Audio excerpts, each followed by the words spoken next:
Hola, muy buenas y bienvenidos a Onda Galápago. En el programa de L.King de hace unos años, Bob Jacobs, ex militar y profesor universitario involucrado en la grabación de un ovni que desarmó un misil nuclear en el 1964, habló de lo que contempló. En el programa también aparece el conocido escéptico Bill Nye dando su punto de vista. También aparecen otros invitados más que mencionan otro caso similar ocurrido en Montana. Veréis cómo muy pronto saltan las chispas entre el ex militar y el escéptico. Allá va. Bob Jacobs, where were you? What were you filming and where were you? I was officer in charge of optical instrumentation at Vandenberg Air Force Base from 1963 to 66. That's Our job was California? to photograph. That's California, so right there on the coast. Right. And our job was to photograph with high-speed instrumentation every missile launch from Vandenberg going down the test range. They wanted to find out if we could figure out a place to put a telescope where we could get a side view of the missile so that we could see all three stages of powered flight.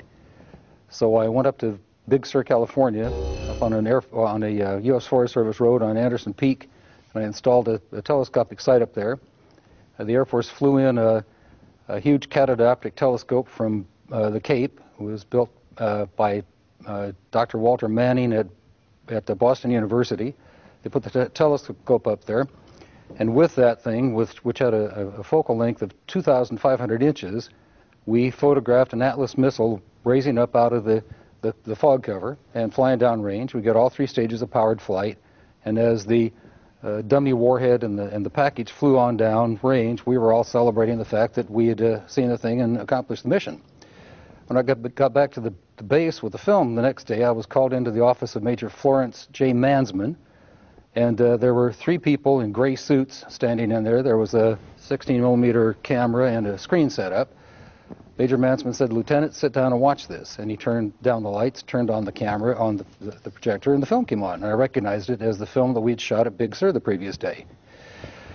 Toward the end of the flight, I was looking at Major Mansman saying, "Pretty good stuff, huh, sir?" And suddenly he said, "Just watch this." And as I watched, the warhead, the dummy warhead, the chaff that was put out in front of it as a decoy to deflect the Russian anti-missile tracking radar. Everything was flying along, and suddenly, in the same direction this stuff was flying at about 8,000 miles an hour, an object came into the frame, shot a beam of light at the warhead, flew up to the top, shot another beam of light at the warhead, flew around the direction it was flying, shot another beam of light at the warhead, flew down, shot another beam of light at the warhead, and flew out the same way it came in. Well, I don't see it. Why didn't you see this when you were shooting it? Well, it was 800 miles away from us.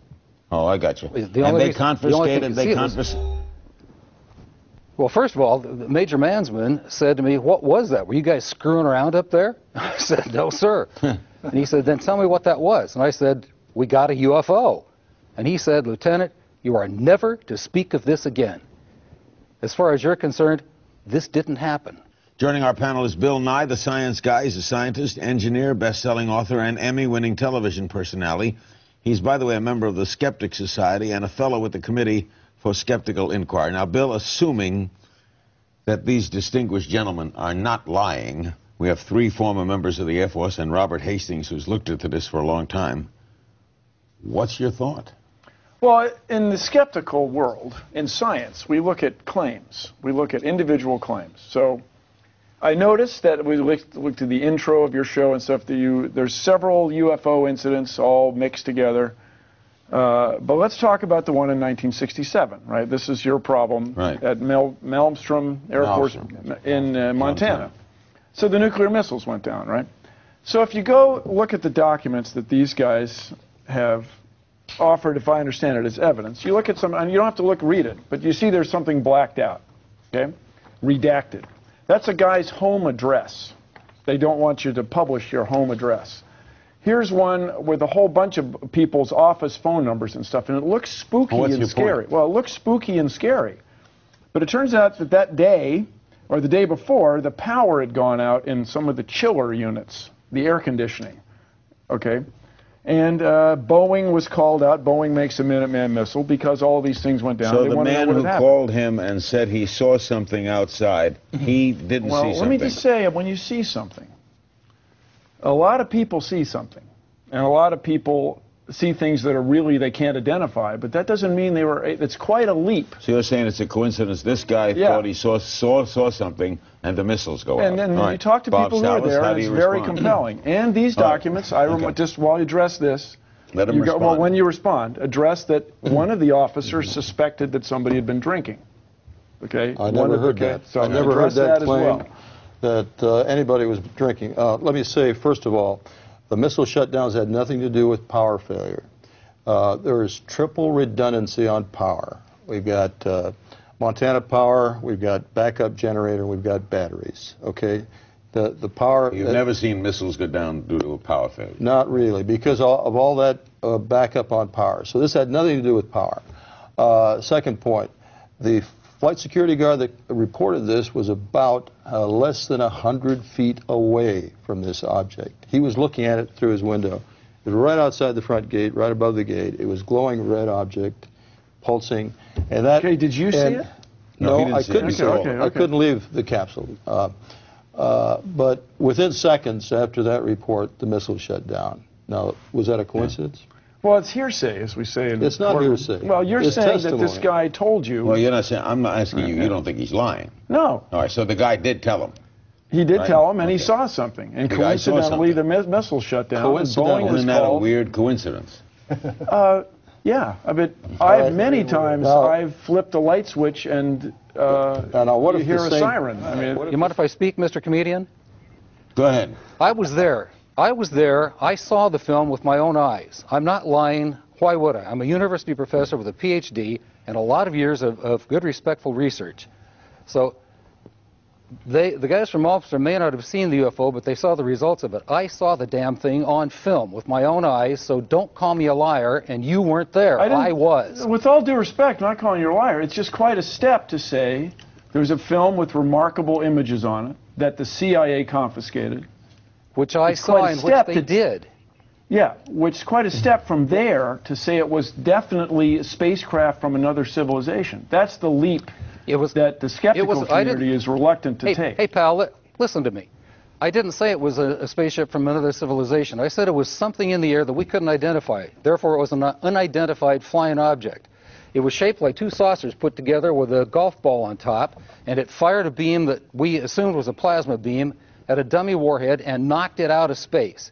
Tell me what happened. Tell me who did that. Tell me in 1964 who had that technology, pal. Not us, and not the Russians, and nobody I know of. There's an old joke in broadcasting. Are you going to do this with baking soda and vinegar, Bill? Hold on. We're running out of time. It's an old joke in broadcasting. Well, it's like trying to photograph a car wreck. At one time considered an impossible thing to do. If you send out a news crew, let's go shoot a car wreck, that was a joke. Well, now, routinely, on the nightly news, we see car wrecks. We see car wrecks on the freeway. We see car wrecks behind us. Why was it a joke? Because there didn't used to be a camera everywhere.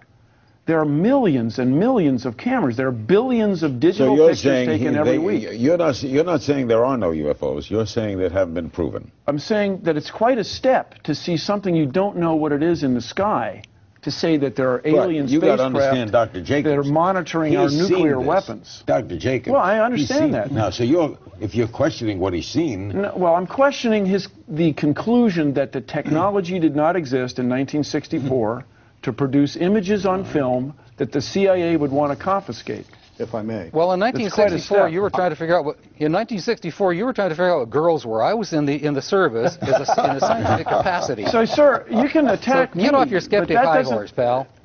Well, it just doesn't. You're attacking us. You're the one who's making ad hominem attacks and saying that's quite a step. You bet it's quite a step. If I may. One at a time, please. We got 2 minutes left. The other former Air Force officer, retired Air Force officer involved in it, was charged with photo analysis of this film. Florence Mansman. He's now deceased. Florence J. Mansman. To his widow. I have correspondence, private correspondence between Dr. Jacobs and Dr. Mansman, actually. And 20 years later, they are marveling over what they saw. Mansman's professional assessment at Vandenberg in 1964 was that this was an extraterrestrial craft. Okay, so he made that conclusion. That's correct. Okay, all right. And I can send you, I will give CNN, I'm trying to get the national media involved in this as much as possible. I will send anyone, any correspondent for any newspaper, any radio station, TV station, any scientist, any member of your group, all of the original documentation where these gentlemen are discussing the subject 20 years later. We're going to do a lot more on this because we do a lot on UFOs. We thank you all for coming, and we thank Dr. Jacobs.